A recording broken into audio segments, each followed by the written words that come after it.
Right now, older RV travelers are finding places where the entire cost of living drops so low it barely shows up on a monthly budget.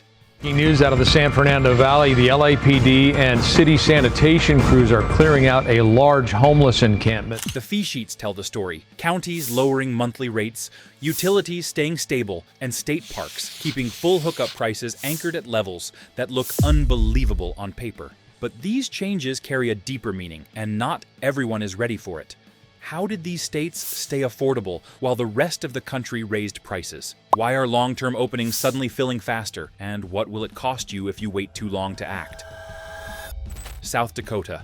I did not always expect to see this state surface on the affordability radar, yet the deeper you dig, the clearer the financial logic becomes. The pattern begins with a simple observation. Costs that punish people in other regions seem to soften the moment you cross this border, and the reason is rooted in policy, not promotion. When a place designs its system around movement rather than fixed property, the long-term expenses for anyone living in an RV can shrink in ways that feel almost unreal at first.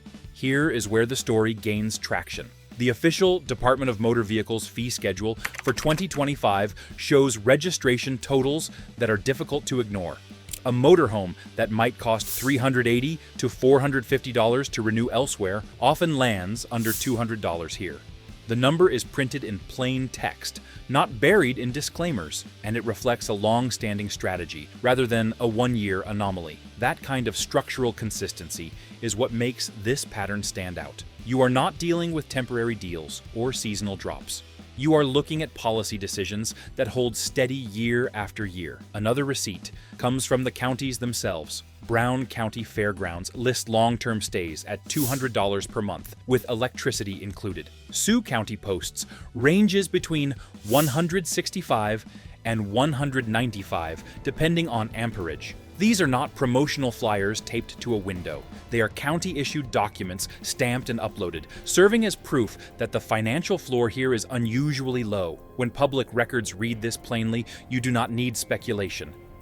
You have evidence that the pricing you see is intentional. Utility behavior also plays a major role. Rural electric cooperatives avoid the peak season jumps that frustrate people in other parts of the country. The predictable kilowatt-hour structure translates into steadier winter heating costs and smoother summer cooling bills. Over 12 months, that kind of stability protects the wallet more than any short-term discount ever could. Predictability is not glamorous, yet it is exactly what matters when every expense counts. The geography helps too. Many long-term RV sites sit in quieter counties, far from heavy tourism corridors. That separation keeps weekend congestion down and reduces the pricing spikes that hit overbuilt destinations during peak travel months. When demand levels off, operators stop chasing premium revenue and instead focus on steady occupancy. That focus turns into lower rates, and lower rates attract people looking for grounded, reliable costs. There is a subtle financial backdrop worth noting. When a state relies less on property tax revenue, it must appeal to residents through other channels. Lower registration fees, straightforward residency requirements, and modest utility structures are not gestures. They are tools that keep the population mobile and engaged. The benefit for someone living in an RV is immediate: fewer surprise bills, fewer bureaucratic hurdles, more clarity in a market that rarely offers it. Yet even with all these financial advantages, the broader lesson is not about chasing the cheapest numbers. It is about understanding why the numbers exist. Whenever a state manages to hold costs steady while others climb, it signals a combination of policy alignment and demographic reality. The opportunity is real, but it is grounded in structural choices rather than temporary incentives. Recognizing that difference helps you navigate the landscape with confidence, not confusion. If your goal is to stretch a fixed income or simply reduce monthly pressure, this state offers more documented proof than most. Registration costs trimmed to practical levels, county rates published with transparency, utility pricing that respects consistency. Every piece points toward the same conclusion. This is a place where living in an RV does not punish you for choosing simplicity. It rewards you with stability. As we shift forward, keep this in mind. When one region demonstrates how policy can shape affordability, the next destination shows how occupancy trends can reshape entire markets today. Mississippi. There is a moment when reviewing public records where the numbers stop looking like discounts and start looking like signals. That moment happens quickly here. You open a county fee sheet expecting the usual ranges, and instead you see long-term rates listed at $150, $160, $175, not as outdated notes, not as rare exceptions, as the approved monthly totals for full hookups, water, sewer, and electrical service included. It reads like a remnant from another era, yet it is happening right now, and the reasoning behind it reveals more than any advertisement ever will. Population movement is the first clue. Several counties inside this region have watched their long-term residency decline over the last few years. When a park that once filled 40 or 50 sites now keeps only a dozen occupied, the threat is not higher pricing. The threat is closure. County boards looked at the math, looked at the occupancy charts, and decided that losing steady residents would cost more than lowering monthly fees. That decision appears in their meeting minutes. It is written plainly. They dropped rates to keep people on the grounds, not to lure weekend traffic. This is survival math, not marketing language. The receipts prove it. Pearl River County's documented sheet for 2025 lists full hookup stays between $150 and $175 per month. These are stamped, signed entries that sit beside campground rules and electrical diagrams. Nothing about them reads accidental. When a government office publishes a number, that number represents the balance they are willing to carry. It means they believe the cost of emptiness is higher than the cost of lowering the bar. That is the kind of financial honesty you rarely see in tourism-heavy states. Utility rates reinforce this pattern. Rural electric districts across this region operate with a steadiness that is almost unheard of elsewhere. Their kilowatt-hour pricing does not swing wildly between seasons. They know the average draw of long-term R-Vee residents. They bill accordingly. Some county parks even bundle electricity into the monthly rate, removing the fear of unpredictable spikes during cold snaps or heat waves. When your living cost depends on heating, cooling, and steady amperage, that kind of predictability becomes a form of protection. The landscape itself adds to the affordability. Many parks sit near lakes, small towns, and quiet highways, rather than high-traffic recreation corridors. Because the pressure from tourism is lighter, the scramble for short-term rentals never overwhelms the long-term openings. You do not compete with fleets of weekend travelers. You do not pay inflated premiums for peak season access. Instead, you find steady rows of sites that stay available month after month. That stability translates directly into savings because operators can plan their occupancy without raising rates to chase temporary surges. There are practical considerations, of course. Some lower-lying counties experience seasonal flooding, especially near river basins. Choosing a park with higher elevation or reliable drainage matters. Yet even with that variable, the overall cost balance remains one of the strongest in the region. When your monthly expenses shift from $600 or $700 down to $150 or $175, the difference is not subtle. It is the kind of shift that frees several $1,000s a year. That is prescription money, fuel money, emergency money, the kind of margin that changes how your year feels. This region earns its place on the list not because of flash, but because of transparency. Counties openly explain why rates are low. They publish the documents. They hold the meetings. They choose continuity over abandonment, and that choice benefits anyone trying to control their monthly costs in an R-Vee. As we move to the next destination, the story shifts again, revealing what happens when affordability comes not from county action, but from land access on a scale large enough to reshape how people live. If insights like this help you see the real costs behind these states, take a moment to like the video and subscribe for future breakdowns. And share your thoughts below so others can compare their experiences and understand how these trends affect real monthly budgets. New Mexico? There are places where affordability feels engineered, and there are places where it emerges from something larger, something shaped by land, policy, and history. This region falls into that second category. The moment you study the federal maps, the picture sharpens.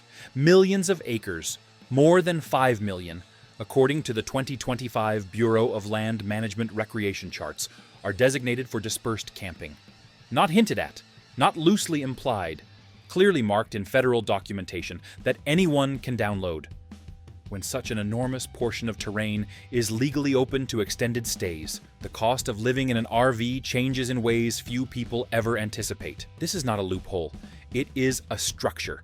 Counties here do not rely on high campground revenue to keep budgets stable. Instead, the land carries the load. That means you can drive into a dispersed zone, find a legitimate spot, and stay for the legally allowed period without facing the nightly fees that dominate other regions. You trade traditional campground costs for an entirely different rhythm, water management, propane cycles, solar upkeep, and mindful rotation. Those who have lived this way report monthly expenses dropping beneath $70. Not because they cut comfort, because the cost of staying put disappears. Municipal support strengthens the system. Several towns across the state have built small, city-managed RV lots with posted rates between $0 and $10 per night. These figures appear in official city documents, not on handwritten signs. The most referenced example sits in Truth or Consequences, where clearly published rate sheets confirm the pricing structure. When a city posts a $0 option for short stays,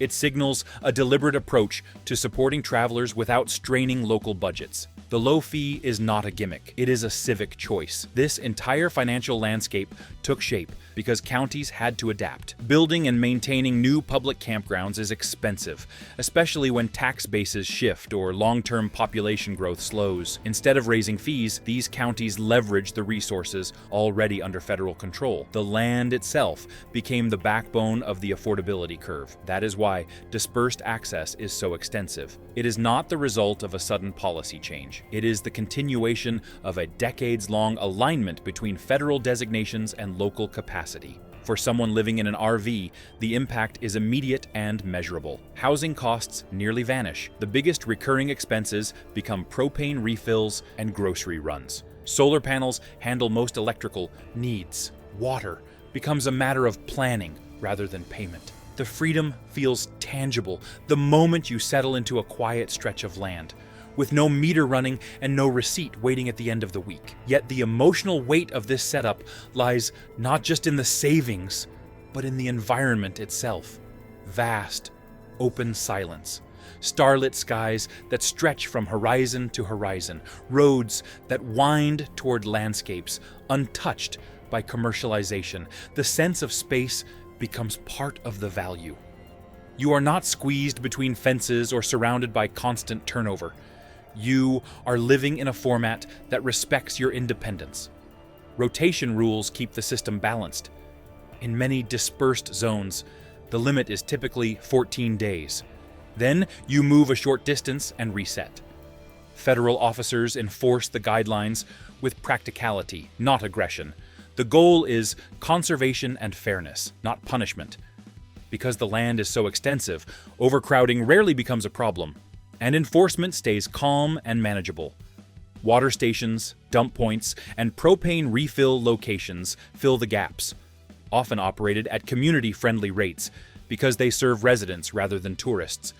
The infrastructure is not glamorous, but it is reliable, and reliability is the currency that matters most when every month counts. This region earns its position not because it tries to attract you, but because it does not need to. The combination of federal land access, municipal low-cost lots, steady utility options, and a practical enforcement environment creates one of the most financially forgiving places to live in an RV. As we continue, the tone shifts again, moving from a land-driven affordability model to an environment shaped by older forces, competition, oversupply, and a market that has more spaces than residents to fill them. Oklahoma. There is a certain kind of market shift that does not announce itself with headlines or sudden shocks. It shows up quietly in the margins of county rate sheets and the slow spread of too many open sites across too many parks. That is the environment unfolding here. When you have more long-term RV pads than you have residents committed to filling them, the pricing does not rise. It settles. It softens. It adjusts downward until the numbers match reality. And right now, the reality inside this region is unmistakable. Begin with the published documents. Cleveland County's long-term rates for 2025 sit at $200 per month for full hookups. Payne County lists $195 to $220, depending on amperage and site layout. Grady County posts $180 to $210 in their official tables. These are three separate counties, each offering nearly identical pricing. When numbers align this closely across different jurisdictions, you are not witnessing coincidence. You are witnessing a pattern formed by supply pressure. That supply pressure did not emerge overnight. Over the past decade, the region built parks, private pads, and extended stay areas faster than population growth could match. The idea was simple: prepare for tourism booms, workforce fluctuations, and long-term migration. But projections do not always translate. When the anticipated influx does not arrive at the scale developers expected, empty sites remain, and empty sites do not pay bills. Operators respond the only way they can. They reduce rates until occupancy returns, even if it means cutting deeper than they originally planned. This is not a collapse. It is a correction, a practical, numbers-driven adjustment that prioritizes stability over short-term profit. For someone living in an R-Vee, this correction translates into predictable monthly totals that rarely move from year to year. You do not see abrupt spikes. You do not see volatile seasonal swings. Instead, you find a steady band of pricing that hovers in the same zone month after month because competition forces everyone to play by the same rules. Insurance costs reinforce the affordability. Rates within this region typically run below the national average for tow vehicles and motorhomes. Registration fees follow the same pattern. They remain modest, consistent, and easy to verify through published schedules rather than promotional claims. Every category trims a little off the top. And when those categories add up insurance, registration, monthly pad fees, utilities, the combined savings begin to feel substantial. Utility rates contribute a final layer of stability. Electrical costs in this region generally sit beneath national norms, and numerous parks include electricity in the base monthly fee. When a park bundles power into a flat rate, it removes a major source of uncertainty. You are no longer guessing what the cost of heating or cooling will look like during harsh seasons. The rate is stated clearly, and that clarity becomes its own form of financial relief. The emotional weight of this environment comes from its steadiness. There is no sense of being squeezed, no holiday price spikes, no pressure from crowded corridors. Roads feel calmer, towns avoid inflated premiums, and parks stay open by keeping rates grounded. Stability becomes the real product. For anyone needing predictable costs, this market behaves logically. Prices follow supply, not speculation. Fees remain transparent, and documents stay honest, allowing confident planning without sudden budget shocks. And as we continue forward, the story takes another turn. The next location does not rely on competition or correction. Its affordability emerges from a quieter force, one shaped by changing tourism patterns and long-term rate structures that held steady while the rest of the map bent under pressure. If you want clear, fact-driven updates every time new states adjust their long-term rates or release fresh fee sheets, make sure you subscribe. Staying informed is the simplest way to stay ahead while everyone else reacts after the changes are already in motion. Arkansas. There are regions where affordability hangs on aggressive incentives, and then there are places where the numbers remain low because nothing has pushed them higher in the first place. That is the quiet force shaping this landscape. You open the 2025 state park fee sheet, expecting the usual inflation, and instead, you see long-term full hookup totals between $185 and $245 per month.